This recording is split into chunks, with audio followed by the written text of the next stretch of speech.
Hey there, guys. Thank you for spending time and joining us. You're tuned right into the Hidden Entrepreneur Show.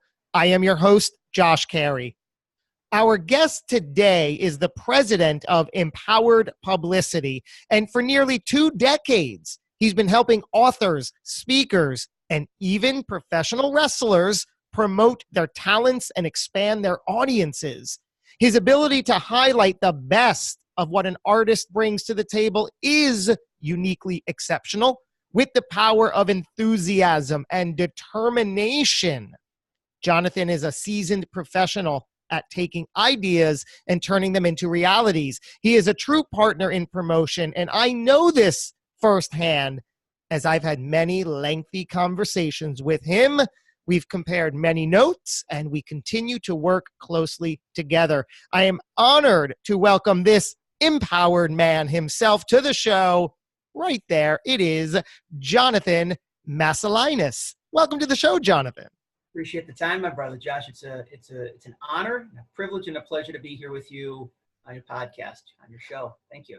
Likewise, I'm very excited to be in this format with you because, like I've said off air, we've had a lot of lengthy, close conversations, which I really appreciate. You always have this extraordinary vision and approach to life. And I know one of your overarching themes is, and I'd love to hear your take on it, is today all about serving and giving opposed to acquiring and getting. Tell us about that, please. I feel that there was a lot of old stories that many of us picked up along the way, whether it be from our parents, from our bloodline, whether it be just societal sorts of things. It's interesting because we were talking before we started recording in the podcast in the official Hidden Entrepreneur Green Room. I'm going to pull the veil back. Josh has an amazing green room that has guacamole and the best organic blue corn tortillas that you can possibly imagine, by the way. I'll take it. Put that in there, by the way. And we were talking about Dr. Wayne Dyer, the multi-time New York 10 best-selling author, Father Motivation, worked with Hay House, many PBS specials. And he shares in several of his books and several of his specials about how at birth we're these perfect beings. Like as babies, we are so pure. I think that the only thing that we're really wanting at our core is just love and attention, right? We're not worried about paying bills. We're not worried about any of these adult sorts of responsibilities. There's really no sorts of doubts that we have or inclinations that we might not succeed. We're these perfect beings. And then Wayne kind of, jokes around, representing a parent. And it's like the parents receive the child from God and they say, "Great job, God, we'll take over from here." And this is how then they pass down, the fears and the doubts, and you can't do this, and you only can receive a certain amount of health and a certain amount of abundance. And if you're, a woman, you should only be a secretary. Or if you're a man, here's the old school masculine paradigm, all of that stuff. So I share this because many of us for a long period of time, this is one of the many old school paradigms is what's in it for me before how may I serve? What's in it for me before how may I serve? So Wayne continues to share throughout his books and his PBS specials that he classifies it in this vernacular. If your message to the universe is give me, give me, give me, the universe is just your mirror and it will see it in kind. This also ties into gratitude to a certain extent. If you focus on what you have and whom you have in your life, you'll have more to be grateful for. But if you can't appreciate what and whom you have in your life, and you're always striving for that next thing, that next dollar, that next relationship, that next bell, that next whistle, that next accolade, you're going to be in this state of perpetually striving and never arriving. You're not going to be happy. You're not going to be content. Eventually, I'm a very big person on visuals. When you go to an all-you-can-eat buffet, let's say you take the family, Josh, one of those old country buffets. I haven't been there in a long period of time. There's probably a lot of gluten-free options there, I'm sure, at the old country buffet. And when you put food on a plate, you eventually have to clean the plate off first. What if you just kept piling stuff onto your plate? You know the expression, people always say, I've got a lot on my plate. How many times have you heard that? I've got a lot on my plate. And then they feel stress or overwhelmed. And then what happens? The things that you have on your plate, it's important you enjoy those, that you take care of those, that you nurture those, and eventually the plate's cleaned off. Then you can go and you can get another helping. So there's different sorts of offshoots, but I feel that for many of us, I'm a very big believer in moon energy. We had a conversation in one of our most recent conversations about how, the moon, every time that there's a full moon in the sky, there's always magic and miracles that happen. And it's honestly no joke. Several years ago, when I first kind of really connected with the moon, and by far, I'm not this like uber sort of astrologer, by the way. Like if people ask me like the constellations and what house are you in? Are you a Pisces? Like I'm not the guy to go to. So you should kind of, check with a wonderful astrologer. I happen to know one in California by the name of Danielle Page. He's a great intuitive astrologer, by the way. So shout out. Maybe I'll have to introduce you to Danielle Page for an interview on the Hidden Entrepreneur. Maybe that's why I'm bringing her up, right? Always ready. Yes. But the moon is always advancing us to where it is that we need to be. So it's interesting because always around the time of full moons, people think it's a time of letting go.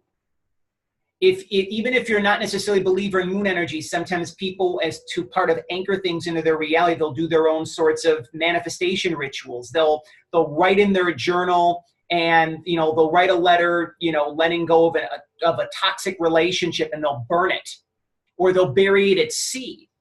It's also long since been said that, during the moon, and this has been statistically proven, that during full moons, emotions and feelings are heightened.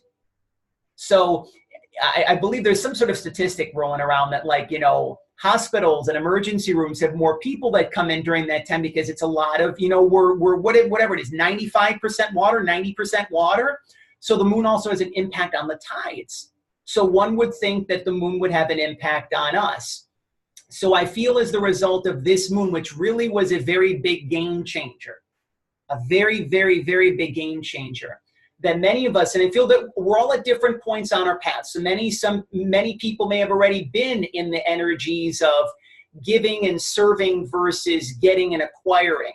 But I feel this has kind of been like this additional push that we needed, so that whatever sort of remnants, whatever sort of residue of things that we were hanging on to right now, Josh, this is all about life purpose. You're stepping fully into your life purpose. We talked about that in one of our recent phone conversations. I'm the kind of person right now, I don't waste time. I don't waste my time. I don't waste the time of other people. If something or someone does not bring me happiness and joy, if something is not connected to my life purpose or will further advance my next steps and my mission, what I came here to do with ease and grace and with love and passion and enthusiasm, I don't want any part of it. And I think that that's very important, because also we're reflections of one another. We talk about the word mirrors. Some people will use the term intuitive. Some people use the term empathic. I feel that we do pick up on one another's stuff sometimes. How many times if someone's having a really great day and you can feel that, you're like, wow, Jonathan, you're having a great day. Or if someone's down, let's say, maybe your dog, I don't know if you have a dog, by the way, but, let's say your dog has a little tummy ache and, you're just moving through and, you wish your dog would be feeling better. I say, Josh, you're going through a little bit of it. I mean, we pick up on these sorts of things. So if the analogy that's kind of coming to mind is that, like, many of us at some point in time or another, we probably had this experience at a car dealership. And there's someone that's trying to upsell us. And they'll share with us that this is where you need to be. You look really good in this car. You need this car. And it kind of took me, this has been a little bit of an evolution for myself. This wasn't this like big realization. It was kind of like chipping away at an iceberg for myself. Because for me, I would probably say about 4 or 5 years ago, even maybe a little less than that, I was still in that what's in it for me before how may I serve. And I still felt there was some sort of restriction that I was hanging on to, that I wasn't necessarily fully in the flow. So if you have that analogy when you're at the car dealership and someone's you pick up on that. But if you just come in and you assist the person with what it is that they need, and you fully be present to their needs. Now, this is also requires some self-love, because you don't want to do that at the expense of yourself, obviously. This is where, it's giving and receiving, right? But there's an expression, there's a quote actually from one of Wayne Dyer's books, which is based on the translation of the Tao Te Ching, which is an ancient, I believe, Chinese book that was written by Lao Tzu. And it says, serve the needs of others and your own needs will be fulfilled. So I encourage all of your listeners that if you still feel that you may be in this space of acquiring and getting and focusing on, on that sort of energy, this is kind of like what I'll call a spiritual science experiment. Suspend your disbelief for 7 days and place your focus on being of service to other people. Release all expectations, and not just say you're going to release, fully. You release those expectations, you release the end results to everything for 7 days, and see what happens as the result. Go into any sort of conversation. Many of your listeners are entrepreneurs, whether if they're coaches or they're speakers or they're authors or they're healers or they're whatever. To not focus on 1 week's worth of sales. Still kind of, be mindful of that, but go into conversations with people and say, I'm being given 12 opportunities this week to be of service. Not, I have 12 calls that may translate into X and X and such and such. And I feel that it's interesting because, one of the themes that we'll also touch upon today, as well as the importance of believing in yourself and believing in your business. And I feel that when we have these, you could call them epiphanies, you could call them ahas. I'm not here to kind of throw a specific title onto these sorts, so you could call them realizations. There's no going back. There's no going back. The visual that Wayne shares with us is that, like, when there's something that you clear, when there's something that you move through and you're on the other side of, if you have a pool, let's say you have like a gated pool, and there's the door that basically you leave to get to the other side, whether it be to the front of the house, whatever the case might be. You're on the other side of that door, and the door closes behind you and it locks. And you try to open up the door, let's say you kind of want to go back to that old paradigm, that old belief system. Universe won't allow that anymore right now. This is, again, fully about life purpose, fully stepping forward. And it's such a very freeing feeling. Because, again, we all, at the end of the day, going back to the analogy that I touched upon with you about babies and being these pure, wonderful beings, right? At the end of the day, I think that many of us are just asking for the same things: to be loved for, to be cared for, to be appreciated, to have us being taken care of, to have our families taken care of, to have wonderful adventures and experiences. Now, again, for some people, they may be on, some people may sort of want other things, and there's nothing wrong with that, right? But if you're at our core, that the basic needs, the basic fundamentals, that's what it is. So one would think that if you placed your energy, your time, your focus on serving and giving versus acquiring and getting, just imagine how things would turn out. Just imagine how enjoyable your life could become. Just imagine magic and miracles that could actually come into your life, where your life could kind of turn into a little bit of a Disney movie. And it's interesting because right in front of me here in my office, I've got a little framed picture of Mickey Mouse, and it's a quote by Walt Disney. And it says, "If you can dream it, you can do it." So it's kind of interesting how this is how quick, the universe is also providing us with instantaneous reminders, signs, messages, as well as instantaneous manifestations. So things do not take nowhere near as long as what they need to. Something that took 5 years to happen can happen in 5 days, could happen in 5 hours. I want to ask you, you are the president, like I said, of Empowered Publicity, a PR firm that I, on a variety of levels, have experience with. I know you in that role on a variety of levels. You not only represent authors, but specifically children's book authors, which is just beautiful. Thank you. Why? Yeah. Why that niche? Why is that important? It's interesting because there's a part of me that laughs when I hear the word niche, because I've had people tell me like, that's a cool niche, right? And my response is, it's all connected to life purpose.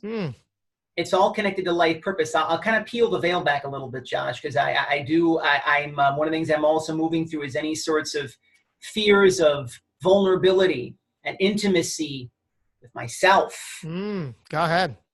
And for about 3+ years of my work, and it's interesting because the name of my business at first was actually called Empowered by John. You want to talk about getting and acquiring and being an ego, empowered by John. Like, what's that, right? But empowered publicity. I shifted from the we, I shifted from the me to the we. So for about 3+ years, this work was not fun. It was like beating my head against a wall. And over time, things began to reveal themselves. This really kind of kicked in around 2016, where I was blessed with an opportunity to be of service as a part-time after-school teacher here in the Buffalo area where I reside, in Buffalo, New York. I like to look at it as a divine assignment because it was just for like a couple of glimmers. And I was the kind of person, you know, in coming across the 20-year anniversary of me graduating from high school, and I was voted most stressed out. Go figure. I was voted most stressed out, right? Like now you might be like, I'm not necessarily so sure about that, right? But I definitely flipped the script on that one, which is great. That was actually a category? Yeah, like there was, you know, I was voted most stressed out and most gullible because I would like believe anything. So again, these were old paradigms, old belief systems, right? But the children that I had the blessing of watching over, they were reminding me to not take life so seriously, to be in the present moment, to just enjoy life. At the same time, a friend of mine who's a channeler out in Australia, she was actually channeling Wayne Dyer. And Wayne had written one of his final books before he transitioned to the other side called Memories from Heaven, where he actually talked to children about their experiences and their visions of heaven. He believes that, you know, children, it's kind of like, you know, God drops a child, you know, a soul from heaven to the earth. And these, Josh, if you read this book, and like, I don't really think that you're a skeptic, but like you would kind of like, you'd kind of tilt your head a little bit. You're like, really? Like these kids, like these are little 3-year-olds and they're writing about heaven like they've been there, right? So they have these reminders of heaven. And so it was just this, you know, Wayne was speaking with me back then. Wayne very much is, to kind of preface this a little bit, is that I feel that when someone passes away, their work on earth is complete. And they can be a better service to more people when they're up there. They can be in more places at more than one time. So one of my guardian angel, my grandmother, Jane Sajecki Bapcha, she had passed away nearly 6 years ago. When she had made her transition, on the surface, it may have looked at like it was one of the most traumatic experiences of my life.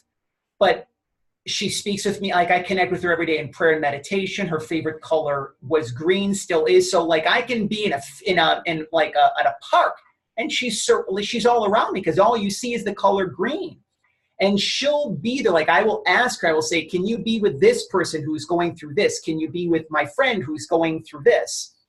So Wayne really started to speak with me. Now, again, when we have a life purpose, we can sometimes resist it, right? Because it's like, you know, who, me? Like, how am I? You know, why am I here to do this? You might be stuck in those old belief systems, those old paradigms. You might be in your ego. You might be in your head, that world of self-gratification, whatever and however that necessarily looks like for you, right? There's also the expression, be careful what you ask for, because you just might get it. We were talking as well, and because this was one of the biggest ahas of my life. Growing up, I was a little boy, and I think I was in Boy Scouts at the time, Cub Scouts, or my sister was in Girl Scouts. And my family and I, we were at a nursing home here in the Buffalo area. And it was Christmas time, so of course there's the cookies, there's the gift giving, there's the singing of the carols, joy to the world, and then some. And then it came time to wheel the residents back to their rooms, and they ran out of wheelchairs. I didn't have anybody to walk home. Started crying. Why on earth, 30 some years later, would I still remember that memory clearly? So I had the blessing of working with one of my first children's author clients several years ago, and the relationship, it was so beautiful. She wrote a book on gratitude at the age of 6. It was published when she was 10. It provided such a wonderful opportunity for me to really get out of my comfort zone and really, begin to see the world through the eyes of a child again. I remember this little girl, and I was going through a little bit of a difficult time in my life. It may have looked like not that long ago I didn't have much to be grateful for, or many people to be grateful for. And she said, Jonathan, it may look like on the surface that you don't have a lot to be grateful for right now, but place your focus on what you have in your life and whom you have in your life, and soon you'll have more to be grateful for. She was like this little female Buddha Yoda, a very old soul, right? Her name is Muskan Verk, one of my greatest teachers in my life. And Muskan was right. But it took me the time to believe in myself, because there's times on our path, Josh, where people may shower us with praise and adulation, very kind words, and many of us may have had difficulties receiving, even if it's just a compliment, right? Mm-hmm. And when you allow yourself to receive more, you step into these energies fully more of believing in yourself and believing in your business. It's long since been said on this thread that it doesn't matter what you sell.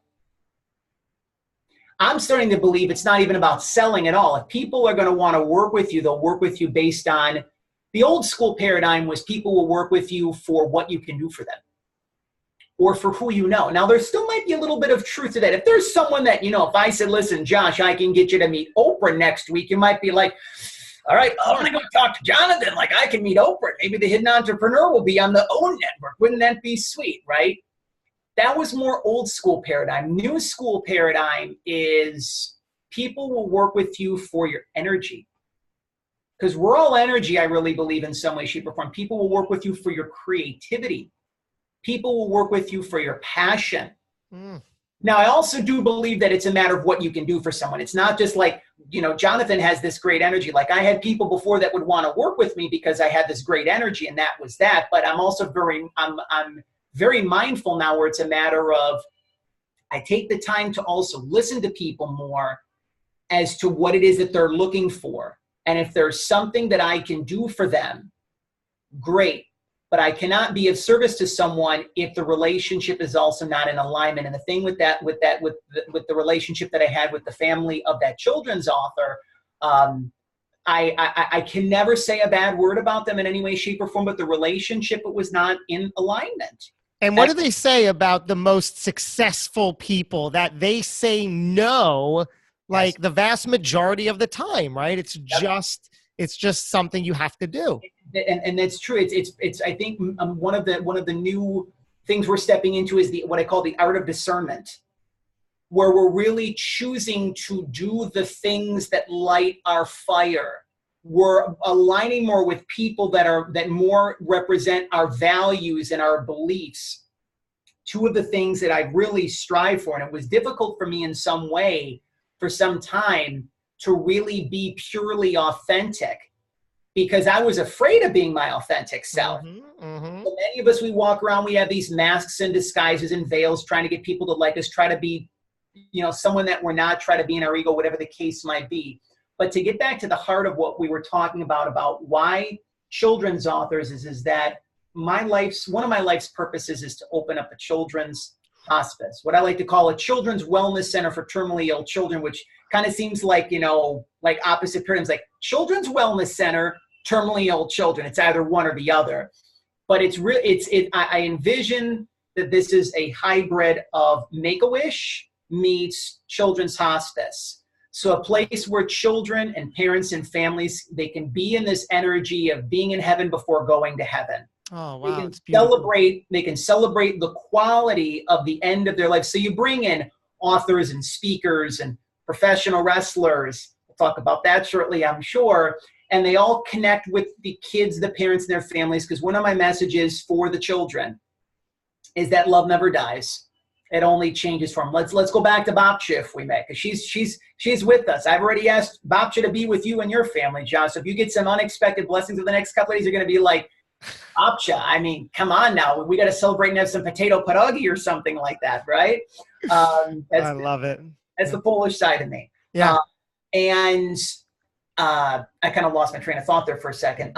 But, you know, oh yeah, the Children's Hospice. So reminding children and parents and families that love never dies, it only changes form. I was in California back in 2005. I had the blessing of hosting a very popular wrestling radio show called Monday Night Mayhem for nearly 13 years. One of the greatest experiences that I had was when I was in California for the first time. It was one of my first flights that I took. I think it might have been my second flight, maybe my third flight. It was the first time I saw palm trees. People asked me, how do you remember this experience? It was the greatest night of sleep I ever had in my entire life. Now, I was out in the LA, San Diego area for about 5 days or so, give or take. But I remember because this was the weekend where Pope John Paul II made his transition, literally the most beautiful 13 hours of sleep I ever had in my entire life. But my soul felt at peace when I was out in San Diego. There's this beautiful, I encourage you to check out the visuals on this, Josh, when you get an opportunity, and for your listeners to do the same. There's this place in La Jolla, which is in San Diego, called either Children's Point or Children's Park. It's right on the Pacific Ocean. There's this walkway at the very one of the parts of the Children's Point of the Children's Park, where you're literally in the Pacific Ocean almost, and you can kind of almost do your little Leonardo DiCaprio Titanic on the King of the World sort of thing, right? Kind of with the arms outstretched, surrender pose, right?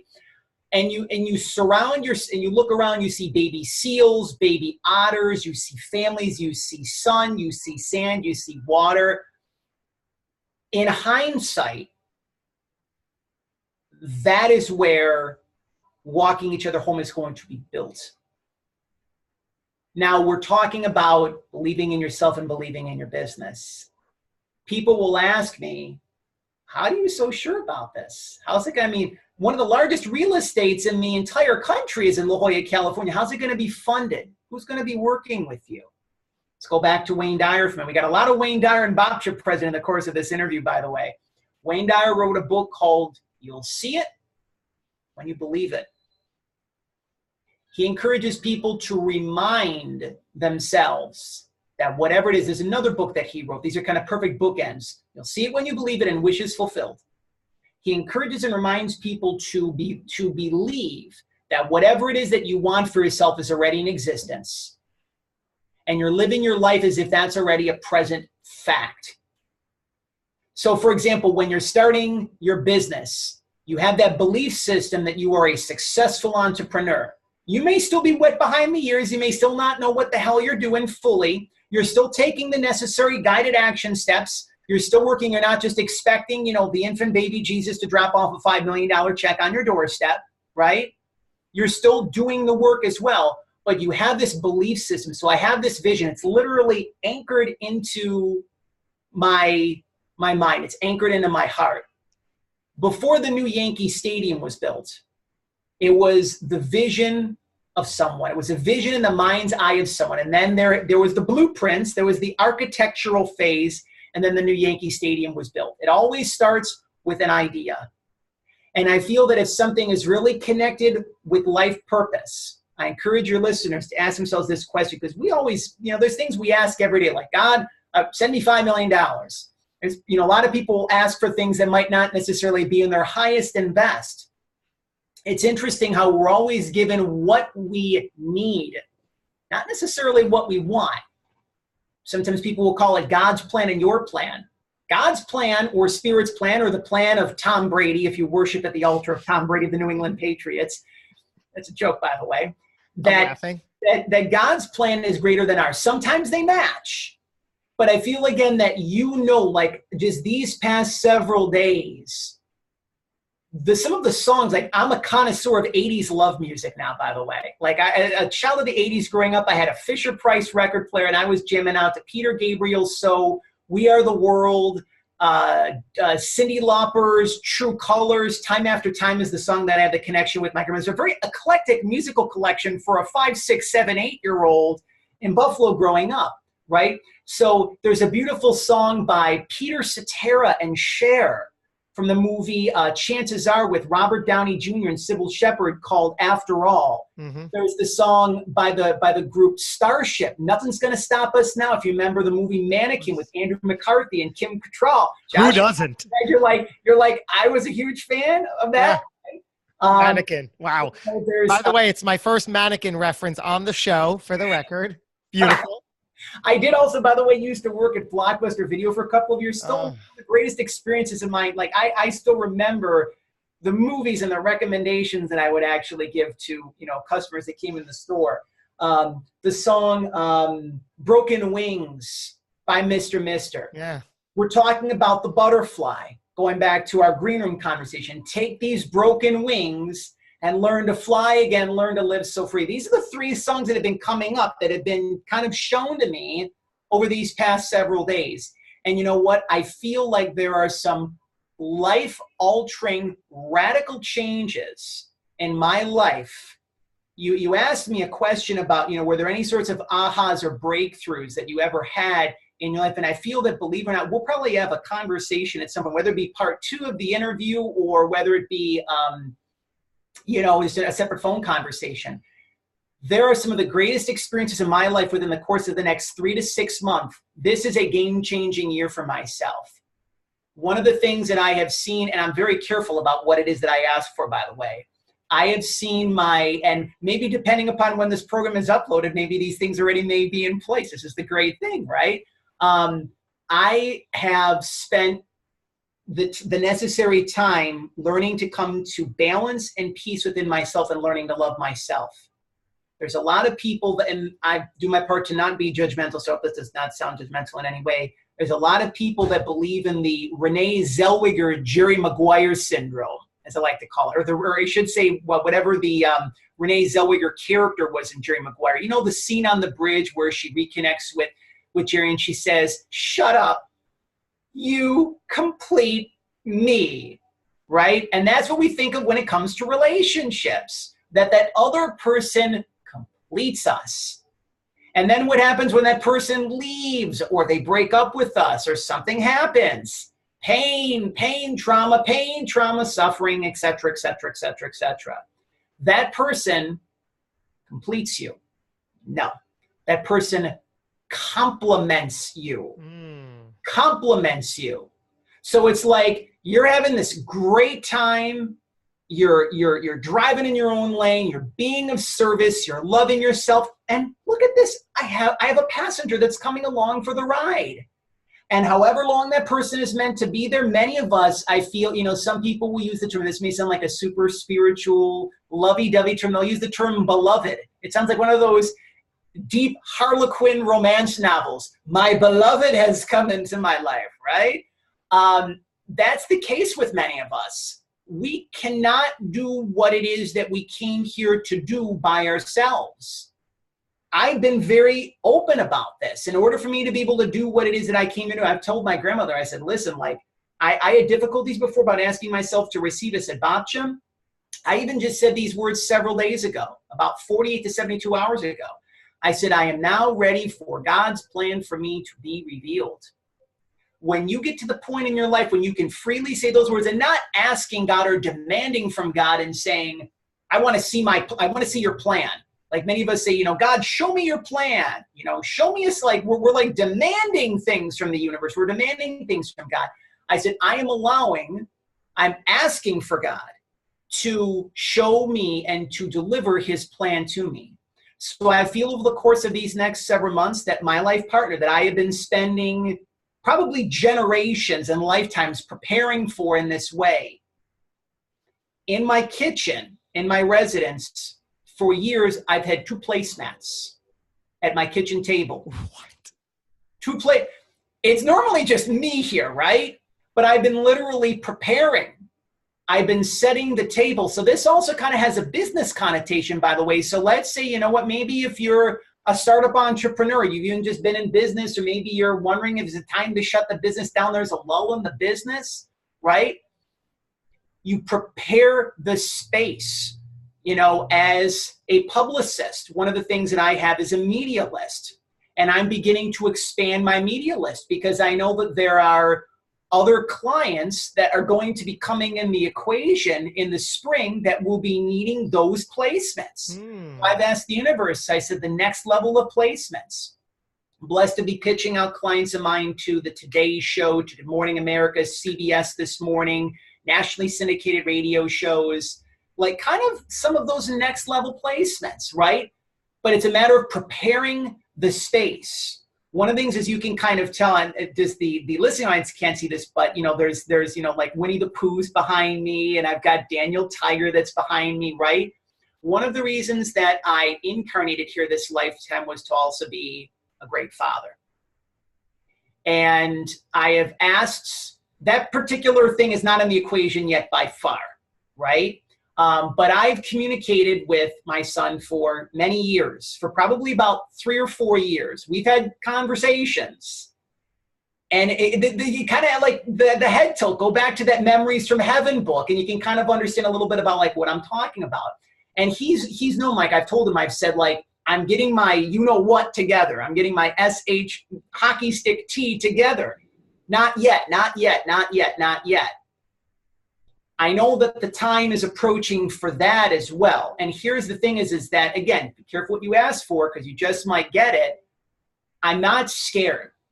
I'm not scared of God's plan. I encourage all of your listeners, whether it be God's plan, Spirit's plan, or Tom Brady's plan. Tom Brady's plan has worked, by the way. How many Super Bowls?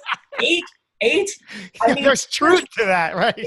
If someone's going to worship at the altar of someone, why not have it be Tom Brady? He's got a great-looking wife. He gives back to charity. He's a multimillionaire. I guess he's got a beautiful head of hair. He's got great eyes. I mean, come on now. Totally and this year, as he said on TV, he's going to Disney World. So tie-in. Yep, tie-in. The inner child energy that's right there. Right. Life, again, is starting to become more enjoyable. And it's as the result now of beginning to receive through serving and giving versus getting and acquiring. Josh, there were times where people believed in me and I didn't believe in myself. You know, you're talking to a person who nearly 3 years ago had an eviction notice in his hand, had no money in his bank account, was literally felt he was broke in all ways. I was emotionally broke, spiritually broke. In all ways, I felt I was broke. I was broken, I felt. Not even broke, but broken. And I had a choice. I could have stayed in victim consciousness mode. I could have said, you know, even I really haven't shared much of this publicly, but, you know, nearly 4 years ago, I was given a perceived diagnosis of testicular cancer. It was the universe's way of saying, time to start loving yourself. Even the placement of the quote unquote cancer. And the reason why I use air quotes and use the term perceived, by the way, I believe that any sort of illness, sickness, or disease can be healed. It's only temporary. Now, how many times do people anchor those sorts of things into reality? How many times do you come across someone that they say, I have arthritis? It was a story that someone told them, and they believed it. The more they told it, the more they put it in their energy field, they anchored it into their reality because they believed in illness. They believed in sickness. They believe in disease. Now, again, society's wanted us to believe in that because there's the pharmaceutical industry, there's, you know, there's the medical industry and things of that nature. What if I told you, this is just, again, my own personal belief system, that you can heal yourself from anything? Would you believe me?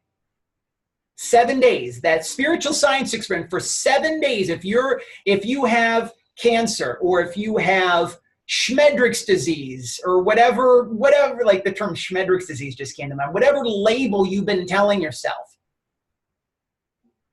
take the time to suspend that, nurture yourself, love yourself, and allow yourself to believe that you're already fully healed. So I remember when I was actually having chemotherapy, and I was telling people, I said there's nothing wrong with me. I said, I'm perfect, I'm whole, I'm healthy, I'm complete, just the way that God made me. I didn't say I am ill.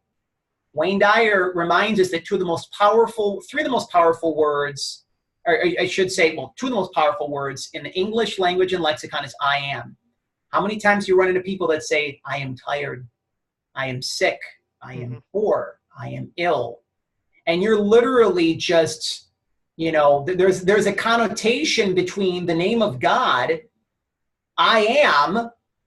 It's so powerful. We are meant to say, I am strong, I am confident, I am believing, I am love, I am kind.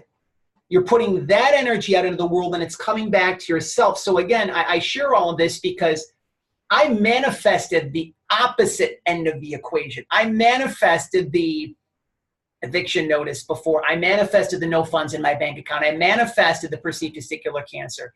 I believed in the opposite end of the equation.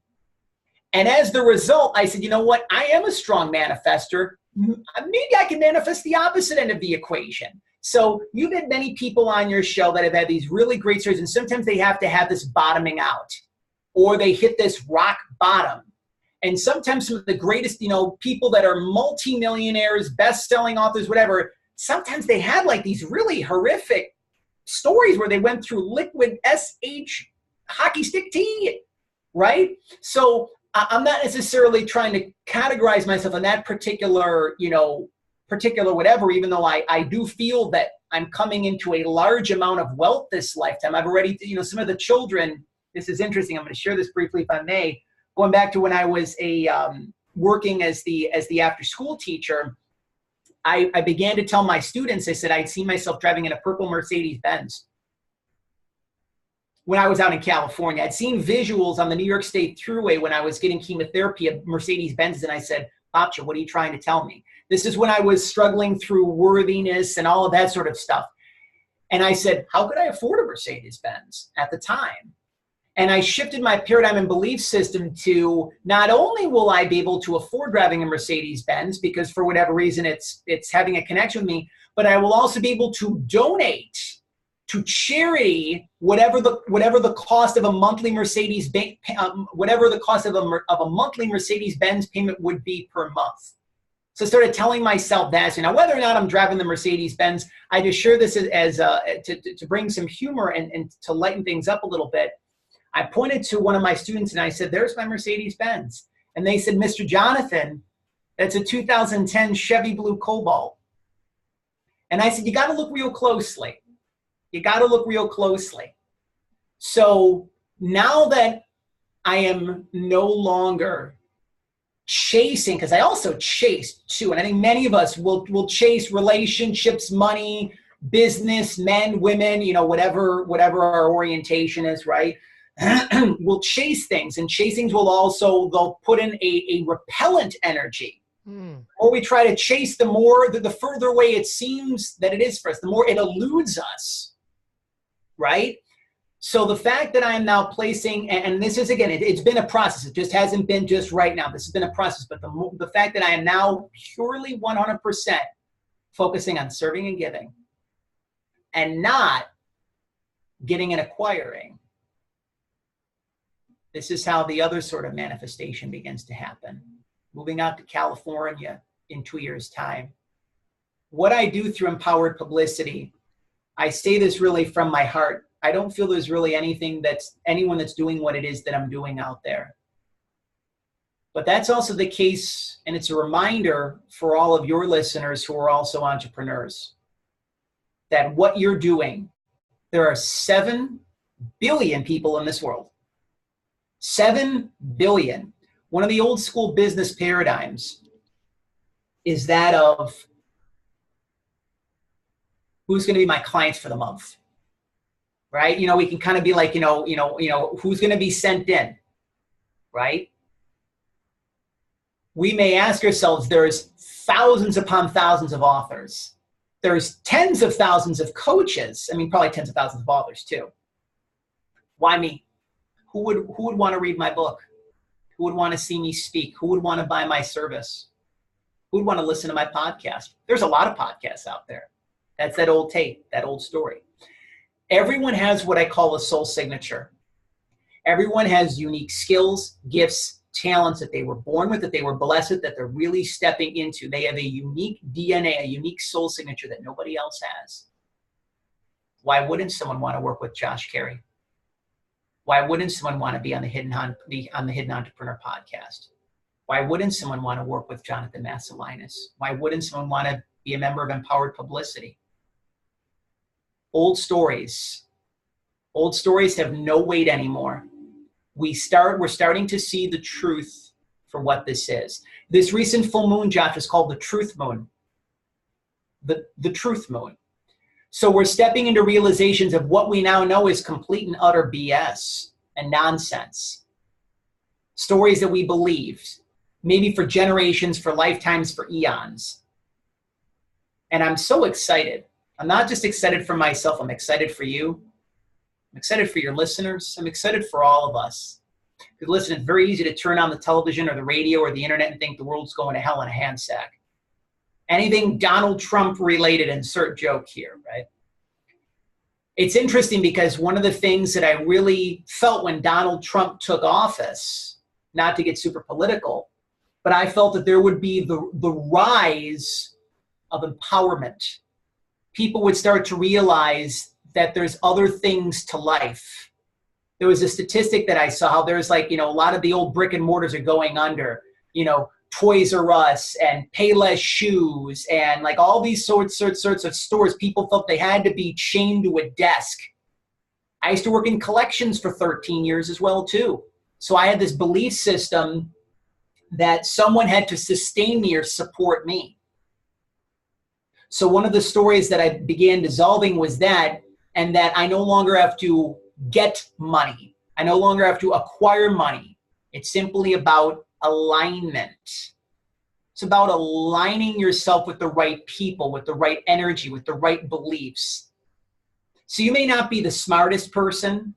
You may not be the sharpest person. You may not necessarily know all of the bells and whistles, all the Facebook algorithms. But if you take the time to focus on loving yourself, believing yourself, and working on your alignment, not just physically by doing yoga, but working on that internal alignment, that energetic alignment within, we can see what happens. Looking back on a younger version of yourself, what advice would you give that person? Relax. That's an 80s musical reference. Frankie Goes to Hollywood. Hello. Relax. Exactly. Relax. Things always have a way of working themselves out. That's another old story that we believe the opposite of. We always think, we overcome and we move through challenges, obstacles, problems, and then we get to what could look like this insurmountable thing, and the wheels are going to fall off and everything's going to go wrong. That's an old story. The worst is behind us if we choose to believe it. We're stepping into the best part of our life if we choose to believe it.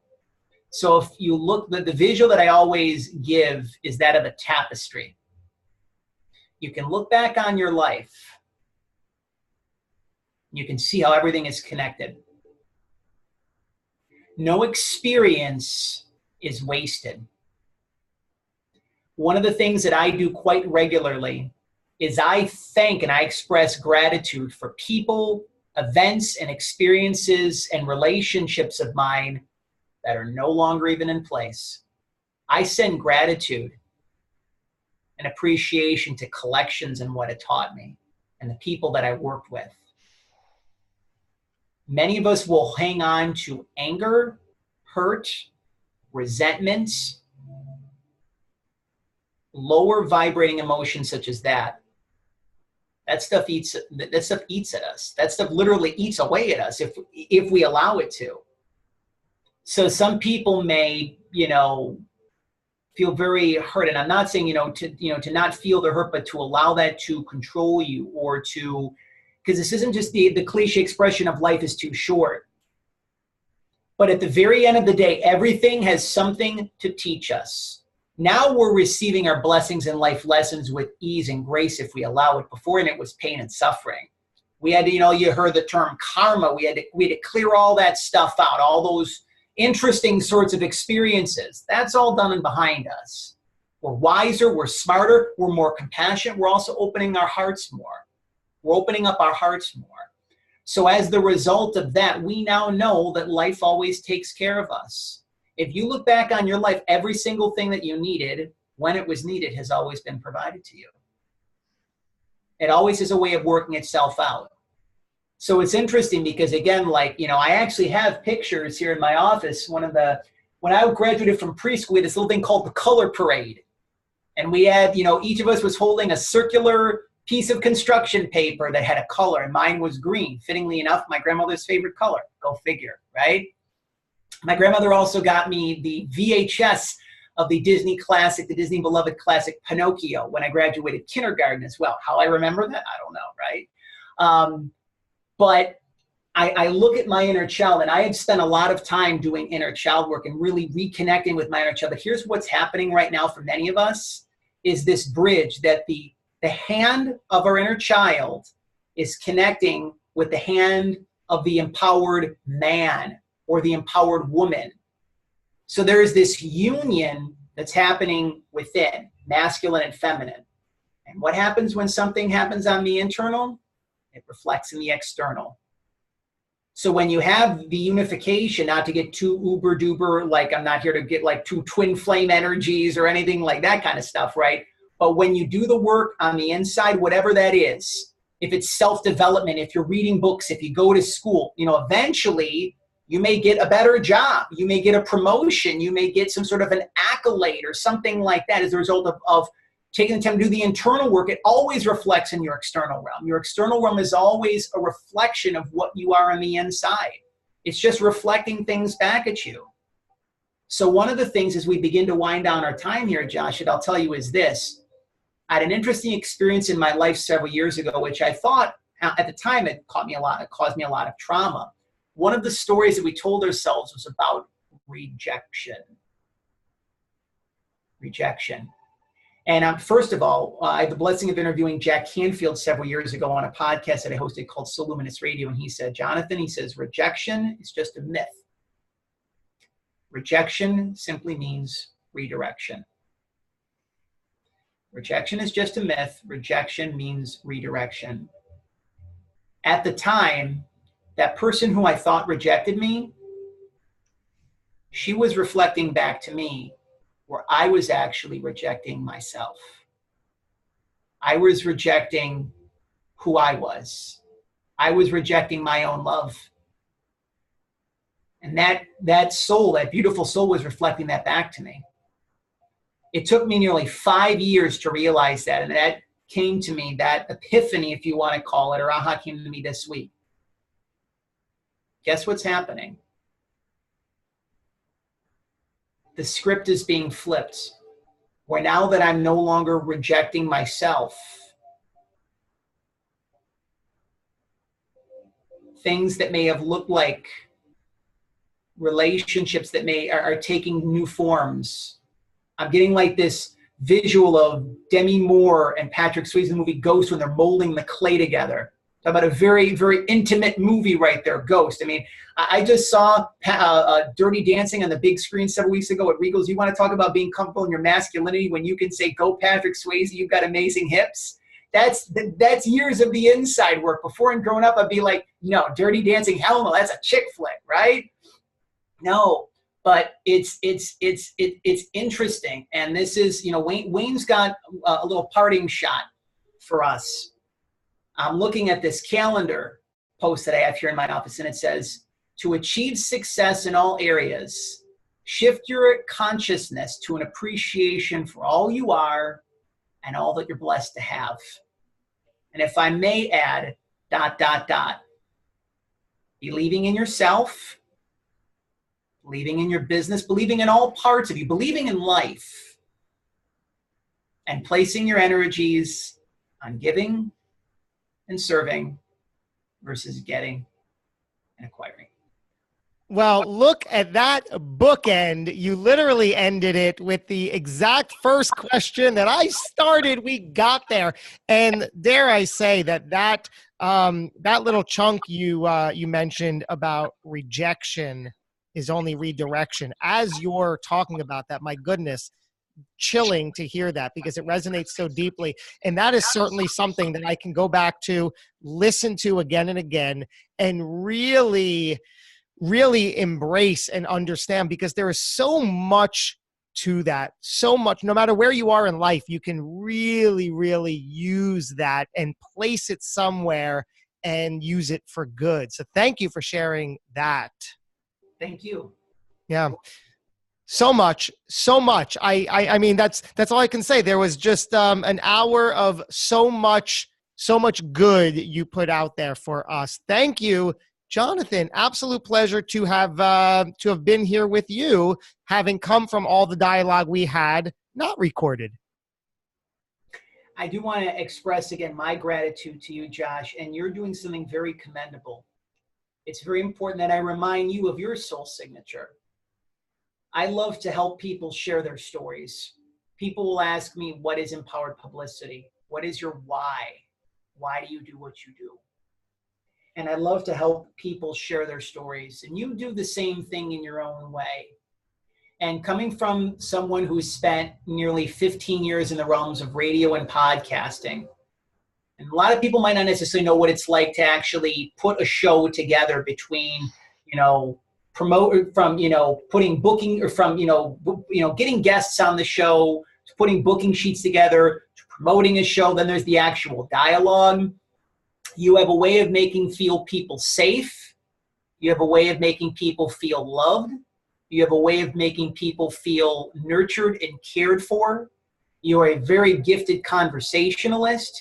And I was always on the opposite end of this. So it's I've, in terms of me being the one asking the questions. And so it's so like one of the reasons, and I'll mention this before we part here, that I began to co-create my own new platform such as this, which is the Empowered Publicity Children's Book Spotlight Series.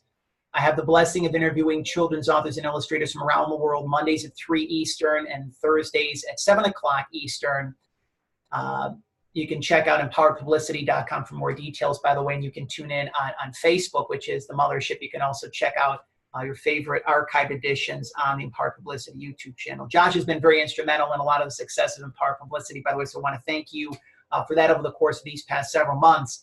To be able to have to help people to move out of their comfort zones and to share their vulnerability, not only their courageous journey, not only their inspiring story and their rewarding messages, the release of their children's books, because I really start to believe now more and more that children's books are actually children's books. They're disguised as children's books. They're disguised as books for children, but they're meant for adults. And it's just so rewarding to do these interviews. One of my dearest teachers and mentors besides Wayne Dyer was Mr. Rogers. And he wanted to create this neighborhood where children, parents, and families could feel safe and loved, where they could learn some amazing information, have some wonderful experiences, and overall have fun.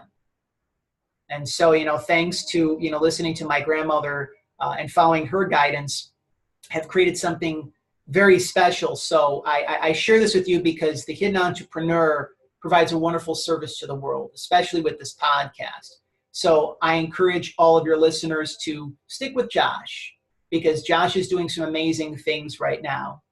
And there's many amazing things. There's many more amazing stories that you will happen to hear.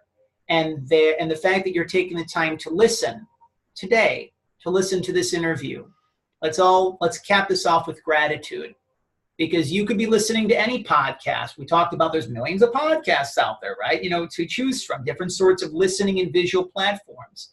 And you're choosing the Hidden Entrepreneur podcast. So know that Josh is very thankful for your listenership, whether you're, commenting on iTunes, whether you're sharing an interview on Facebook, whether you're just, downloading every week on Apple Podcasts, whatever the case might be. Just these sorts of simple things. Gratitude will get you to where it is that you want to be. So, Josh, this has been great. I look forward to the rest of 2019 into 2020. Got that butterfly behind you, so I know that you're very much taken off. And thank you once again for this wonderful opportunity. I'm extremely grateful and very humbled as well. Thank you. Likewise, I'm speechless in the most wonderful way. Thank you kindly, sir. And thank you, everybody, for tuning in. So much good here. Thank you, thank you, thank you to you for tuning in. We're going to do it again. I appreciate you very much. Till next time, go get 'em.